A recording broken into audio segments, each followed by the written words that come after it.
How to fix login errors on Venmo. Now, fixing your login errors on Venmo is actually quite simple because the login issue could be happening due to multiple reasons. First of all, you want to make sure it is not the issue with your internet connection. So if you're using Wi-Fi, you can try to switch to cellular data then to Wi-Fi and vice versa, and just make sure your internet is working fine. Second could be the issue with the app. On iPhone, you can simply open settings, go to general, go to iPhone storage, and simply search for the Venmo app over here. So tap on the show all button and go ahead and then look for the Venmo application from a list of these apps.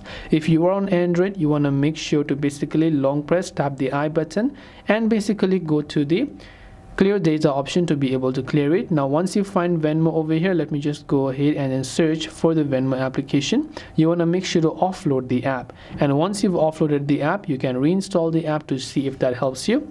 And last but not the least, you could actually be having this issue if your login details are incorrect. So you want to make sure to launch the Venmo app and just make sure that all of your login details are correct. If you forgot your password, you can tap the forgot your password button to reset it.